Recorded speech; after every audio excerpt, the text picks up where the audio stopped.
righty. Hello and welcome, everyone.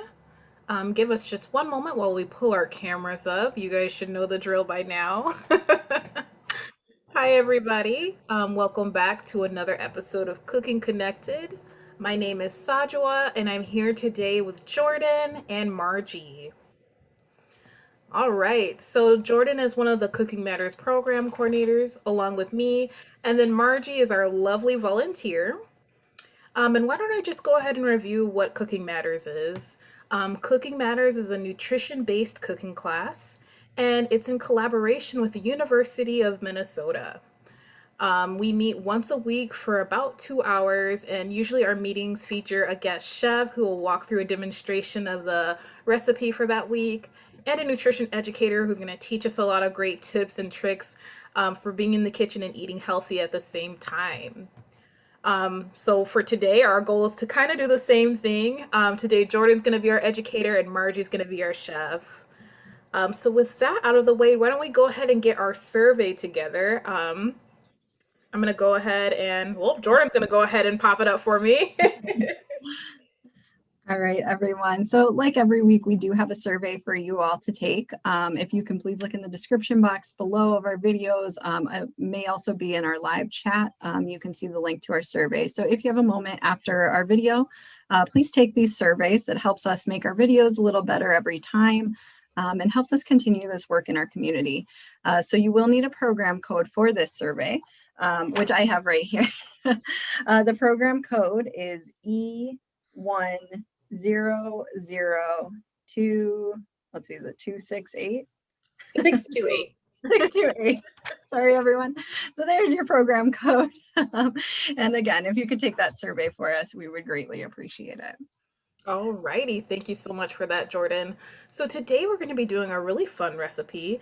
This is actually going to be a veggie casserole, veggie and egg breakfast casserole. Excuse me, I'm butchering the name completely. But we want to thank the creator of this recipe, Olivia, with primaverakitchen.com. So you guys go ahead and check out the description box of this video. In this video description box, you're going to find the program code, the survey link, as well as the recipe for this episode, and then also the link to the website so you can check out other recipes from that young woman. So with that, I'm going to pass this over to Jordan and Margie.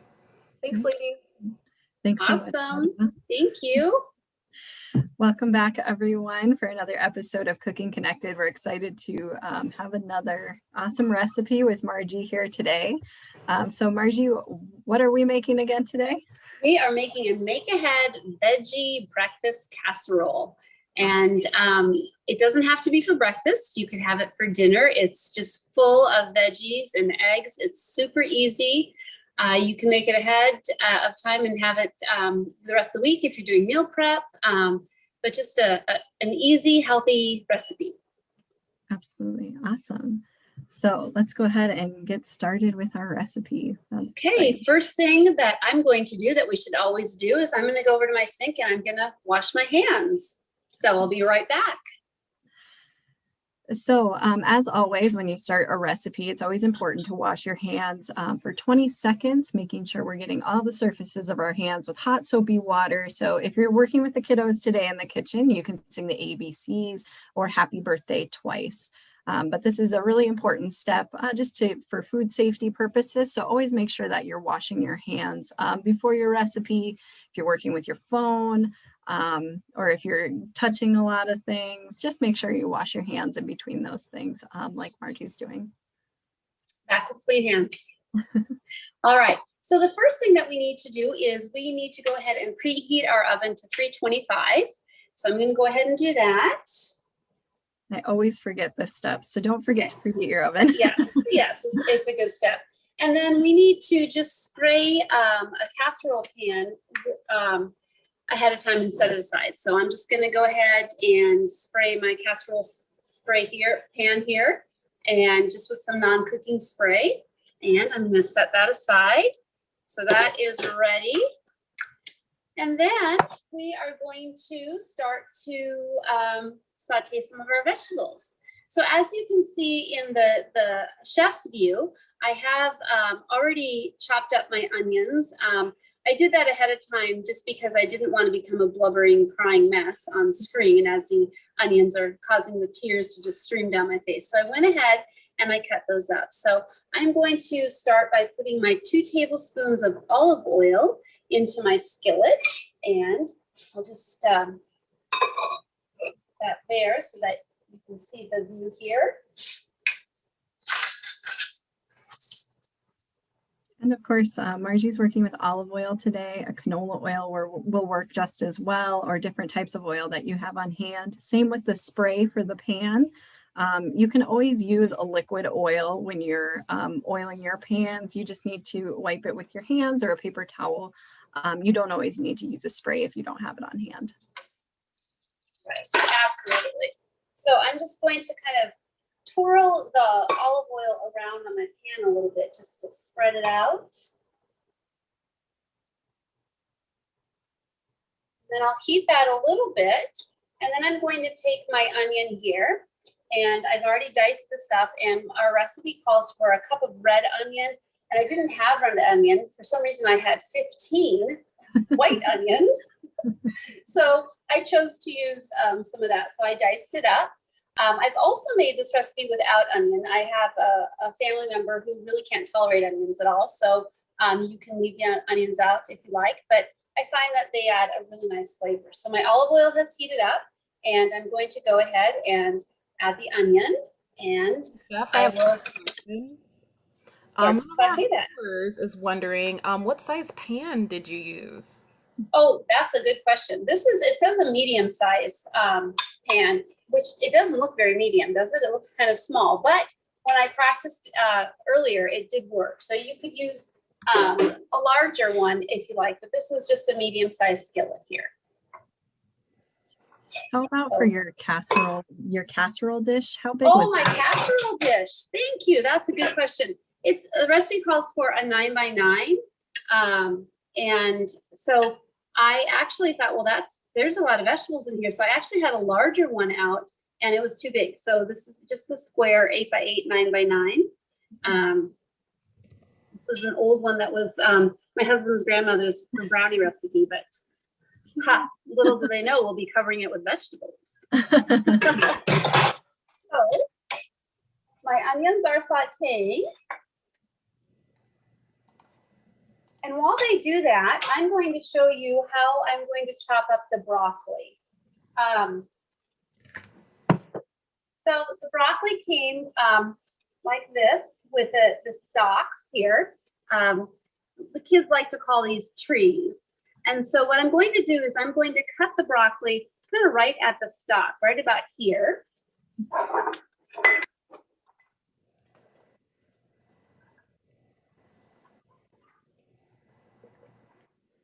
And this stalk is edible. I'm not going to use it for this recipe. I'll just set it aside. We'll cut this one here too. And that stalk, like Margie was saying, is edible. You can actually peel it and then dice it up, throw it in stir fries. You can, throw it in a lot of different things, or you can actually use it in a vegetable broth. Save those things and use it in a vegetable broth. If you want to learn how to make vegetable broth, check out our YouTube page where we have a nice little video to show you how to make chicken broth and vegetable broth. Awesome. So I'm just trying to get my florets to be about the same size so that they cook evenly.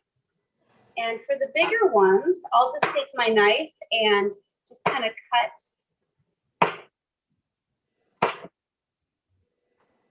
away at the stem there. And in this recipe, it's okay to use little parts of the stem too if you like.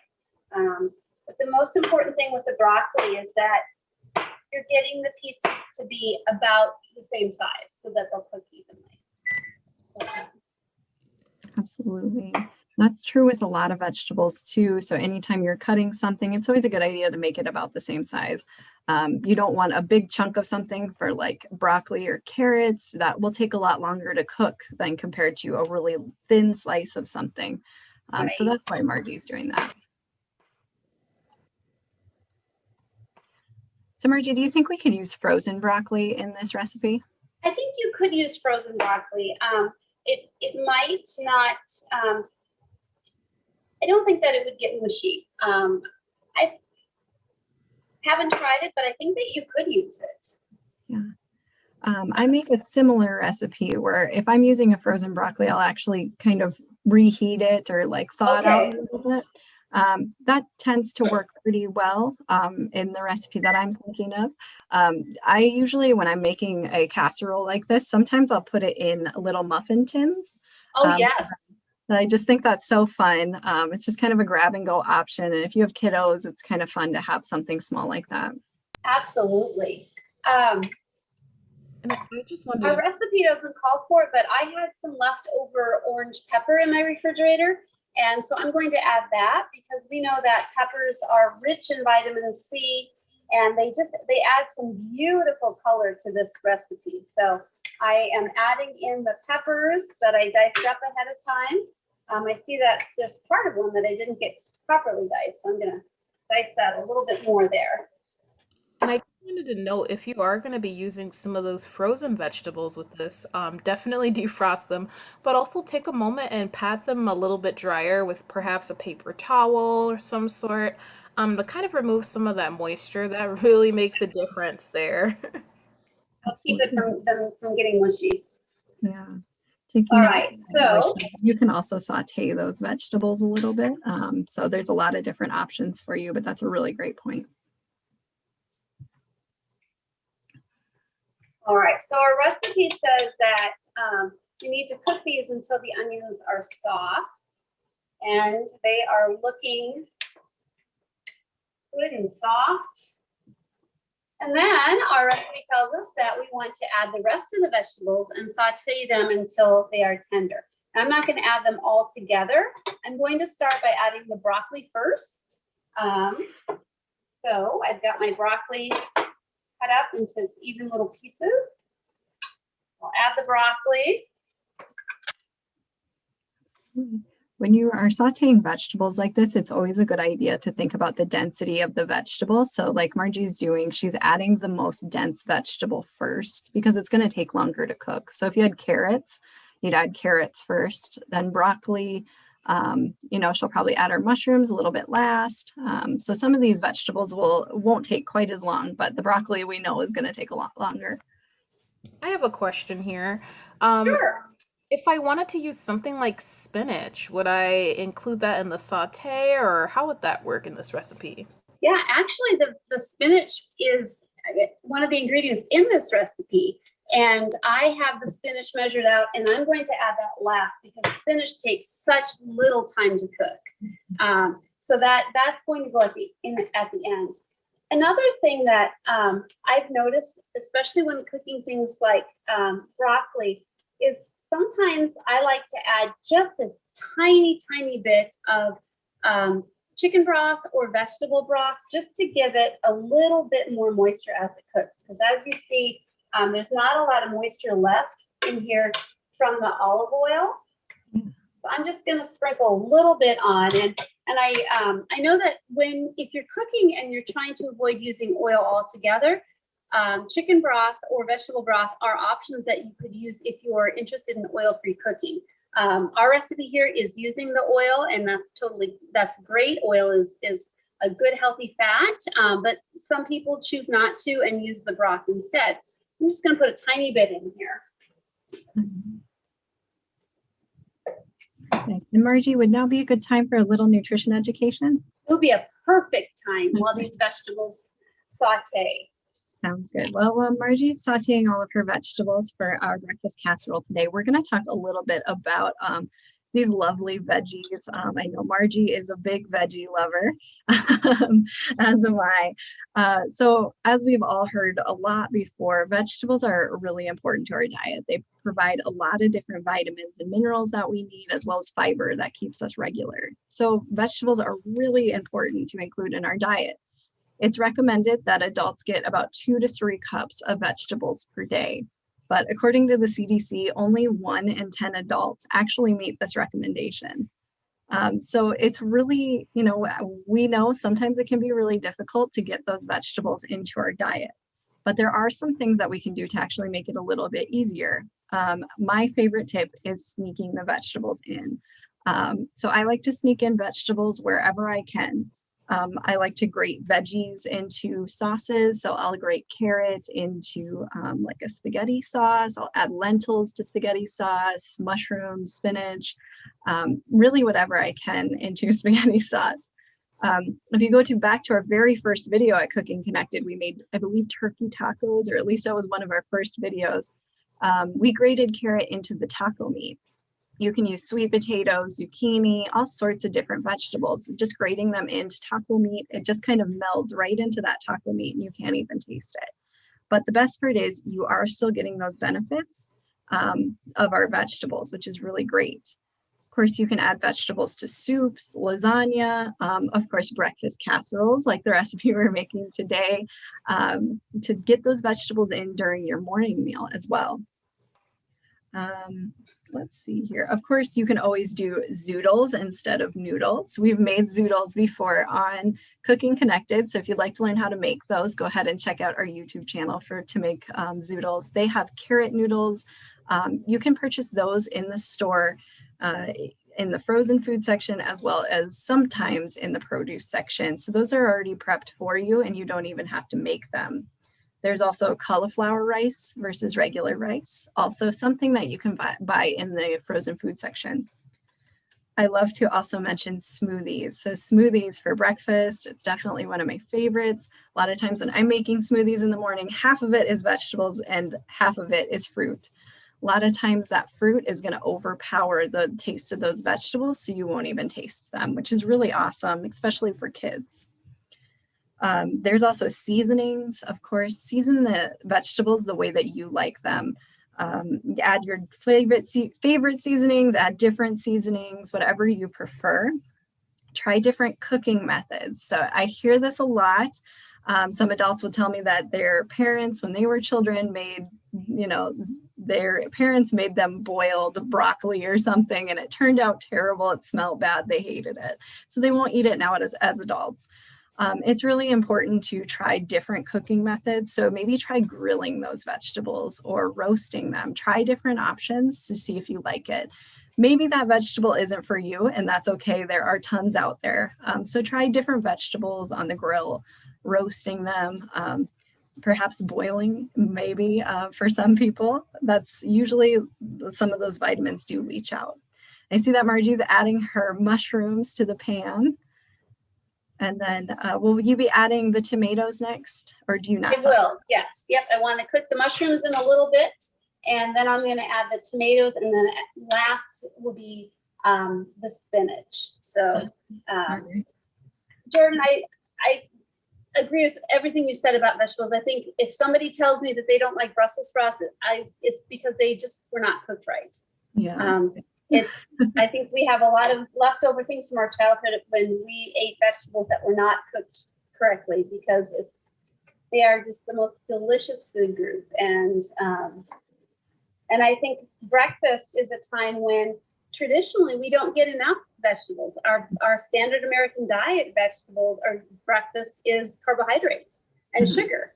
And so looking for ways that you can add those vegetables at breakfast is such a great idea. And as Jordan said, the easiest to do that is with a smoothie. And but this casserole here is a great way too. As you see, we've got peppers and onions and broccoli and mushrooms, spinach and tomatoes. So we going to get a gold star for our vegetables today. Yeah, absolutely. Yeah, there's lots of different things you can do. I always like to think as well, putting like fruits and not fruits, but vegetables on your pizza. So like try it on your favorite foods. For me, my favorite food is tacos. So I will throw a ton of vegetables on my tacos. You can throw it on pizza and a whole bunch of things. Something else you can do is actually meal prepping. So like Margie's doing today, she's meal prepping ahead of time. This is a great meal prep example because you can make this all ahead of time and eat through it throughout the week. There you go. Eat off of that casserole throughout the week. You can reheat it in the morning as a grab and go breakfast or even at night for dinner. And, you know, it's really important to make those vegetables and really the easy choice. So make any vegetables really easy, have them rinsed and cut and prepped right at the front of your fridge. That way you can just grab a carrot and be on your way. If you make the healthy choice, the easy choice, a lot of times you'll kind of lean towards that. I always like to give the example of grapes. A lot of times if I have grapes in my fridge and they're still on the vine, I won't be eating them. But if I have them washed and ready in a bowl up front in my fridge, I'll grab a handful of grapes every time I go into my fridge. Awesome. That looks beautiful, Margie. Gorgeous colors. No. Now the spinach I added on the top, and it cooks down very quickly. And now this casserole will bake as well. So our vegetables don't have to be, we want to make sure that they're not overdone because we don't want them to get mushy. So push, and now in retrospect, I wish I would have used a bigger skillet because it probably would have cooked faster, but this is going to be just fine. We're just going to get that spinach mixed in there so you can see it, all those pretty colors. And that spinach is just really cooking quickly. So then while our vegetables are cooking, we'll want to start to do our eggs. And so what we're going to do is we're going to take our eggs and we're going to whisk them. And I'm just going to take out my other one that I made earlier. Ooh, that's pretty.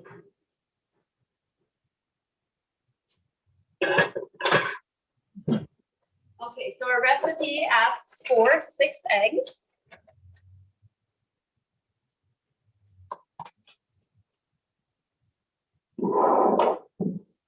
Just crack those in there.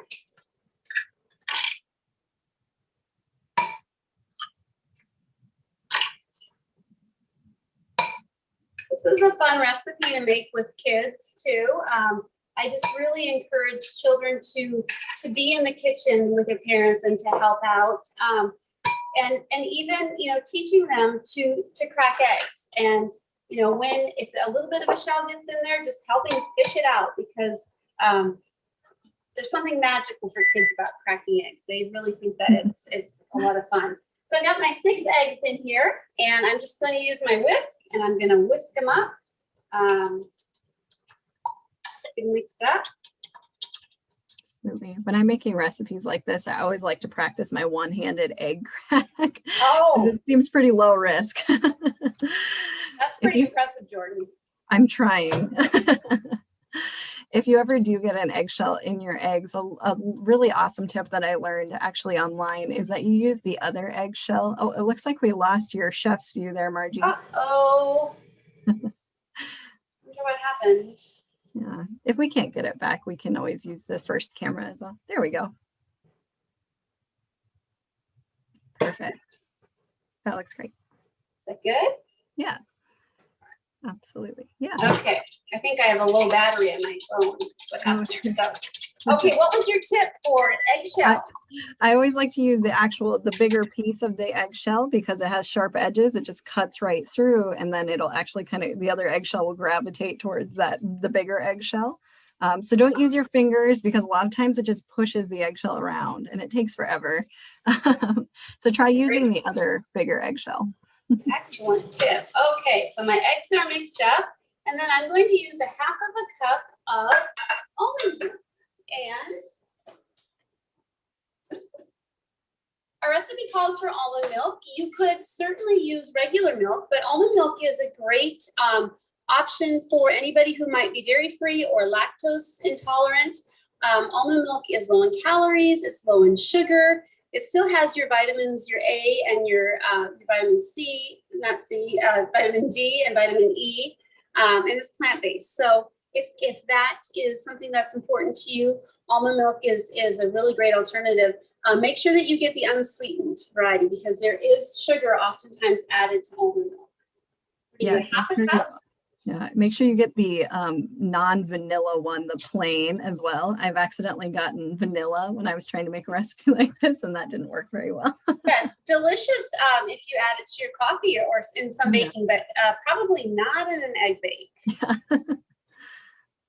And then our recipe calls for a half a teaspoon of garlic powder.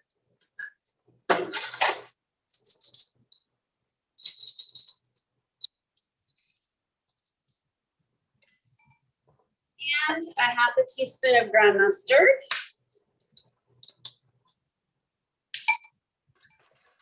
And salt and pepper to taste. And Margie, I forget, is the mustard, is that optional or is that one that... Thank you. Yes, the mustard is optional. And I might choose not to do the mustard, but it is optional. Also, I find that I always like to add additional herbs and spices because they make things taste good and they are a powerful antioxidant. So I'm going to go ahead and add a half a teaspoon of oregano to my vegetable mixture. Just to give it some additional flavor. That's optional. That's just something that I'm choosing to do.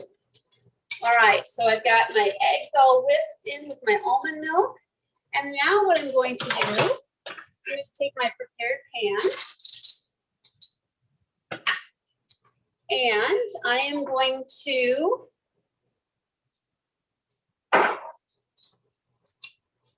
pour my sauteed veggies in.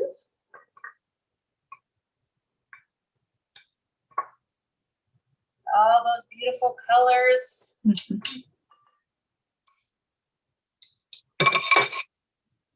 I always like to add a bed of hash browns to the bottom of my breakfast casseroles. Yes, I made something very similar to this for Easter, and I had a bed of hash browns on the bottom, and it was a pleasant surprise. Now, all you need to do is just pour the egg mixture right over the vegetables.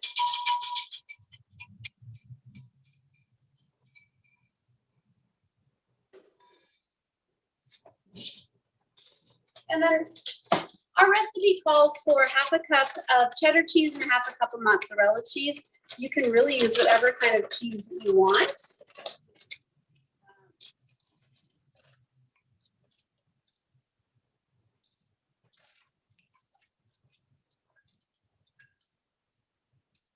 Half a cup of the cheddar cheese there. And sharp cheddar cheese is a really great option because it has so much flavor to it. A lot of times when you're using sharp cheddar, you add a little bit less because it's got so much flavor and it's kind of a bolder cheese. Oh, yes. And then the mozzarella on the top. And then as an option, you can add some fresh parsley. And I'm going to go ahead and add that just because it makes it so pretty on the top there.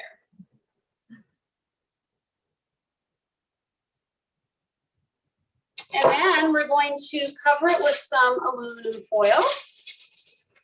And you can spray your aluminum foil with some oil, or you can kind of create a little tent so that it doesn't stick. Yes, we don't want that beautiful cheese to stick to our aluminum. No, no wasted cheese ever. Yeah. And then we just put that in our preheated oven for 40 minutes. And you'll cook it at 40 minutes covered, and then the last 10 minutes you cook it uncovered. And when it's done, you have this beautiful, cheesy, vegetable-rich, make-ahead breakfast casserole. Oh yeah, that looks awesome. You're right. That parsley definitely adds a lot to the top of that. That's beautiful. It does. Yeah. And this is something you can really cut and portion out ahead of time, keep in your fridge. And that way all you have to do is kind of scoop it out and reheat it and you're ready to go. Right. Yeah, that's a beautiful. Thanks again, Margie, for showing us this recipe. You're Yes, welcome. Really beautiful. Thank you for the demonstration today. So yes, everybody, go ahead and check out the description box of this video and get a copy of today's recipe so you can go and make something as good as that.